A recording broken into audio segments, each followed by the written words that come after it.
So I'm aware of how people keep saying that your network is your net worth and all of that. And there are so many networking events that happen. And I guess I'm just one of those few people who do not like networking, and my life is going fine without it.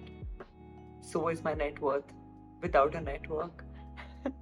So I'm going to talk about why I don't like networking, and this is not to tell you not to network, but when I talk about my views of like quitting your job, becoming a writer, freelancing, side hustling, or not networking, it's because I know I'm not alone and there are other people like me, and because there are such few of us, um, we often think that the right thing to do is do what everyone else is saying because it's making noise. But I want to tell you here that firstly, you're not alone.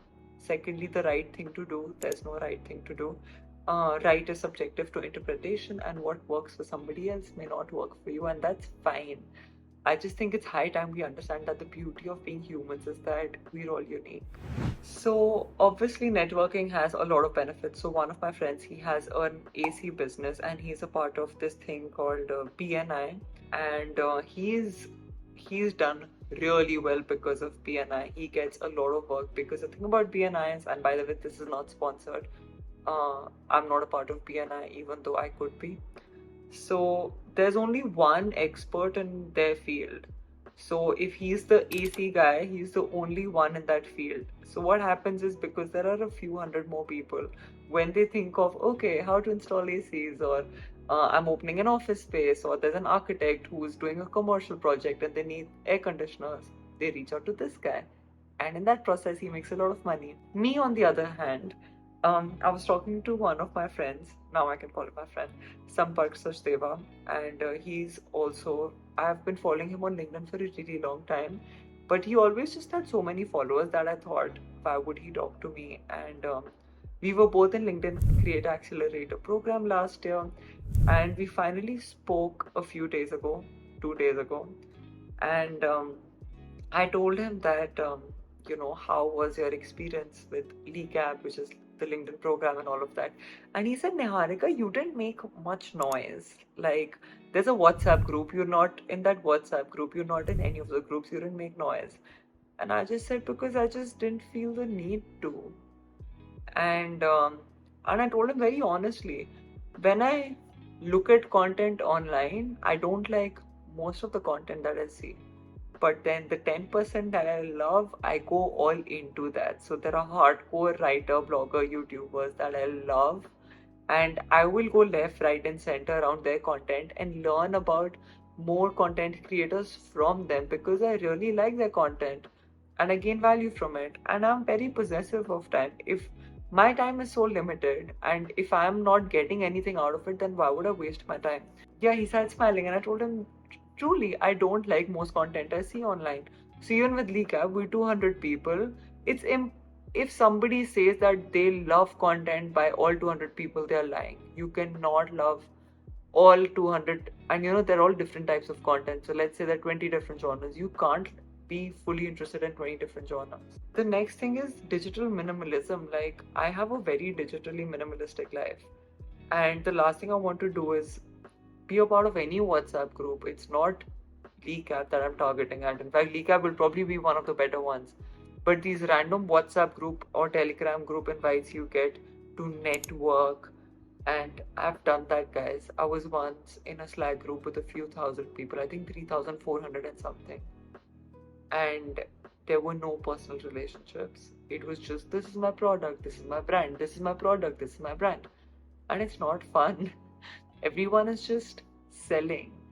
And as a person, I'm more of a cute dinner person instead of a party person. So you get the vibe, right? If I would love to be like in a group of 5 people, who all of them who I really like, instead of like a few hundred or a few thousand or even like 20 random people. So that's just me. Now, that being said, you may be thinking that if you don't network, how do you get in touch with people who help you grow? It's important to build relationships. And I completely agree. I do give a lot of priority to relationship building, and I do build relationships, but that doesn't happen by being in groups or talking to everyone. That usually happens by cherishing somebody's stuff and reaching out to them that, hey, I love what you're putting out there in the world and thank you so much for that. And yeah, there are times they're not going to reply, but sometimes they do. And then you get talking. And that is exactly how today I've become friends with some of the really, really big people out there who I won't name because I don't know if they'd want to be named. But that's exactly how it happens. Last night, my course Summit 21 had a LinkedIn call with Ankur Warikoo, who is literally one of the biggest creators in India, and that just happened through selective networking, by cherishing his content, by reaching out to him, by getting in touch with him, meeting him, having a rapport with him, having the guts to ask him to come for such a small homegrown course, whereas he does these big corporate talks. And also, one second before I can end, I'll add another story. I have gone for a networking event and I sat in like the fourth row on the corner. And after that event ended, everyone starts walking around, pitching their businesses, telling each other, this is what I do, what do you do? Okay, cool, we can get in touch, we can help each other. But I was just sitting in a corner because I was like, okay, the work that I do, I don't want anyone's help here, and I don't know how can I help somebody, so let's just get out of here. And I still like, because my friend was there, I sat with her for a while. She took me to so many people to make me meet them. And I just felt the same what I felt like earlier sitting on a corner. So that's just me being me, which is sometimes very awkward when there are a lot of people. So I'm going to end the video saying that if this feels like this is more you than the you've been pulling off all this while, then I want to tell you that it's fine and just be yourself. Everything works out just fine.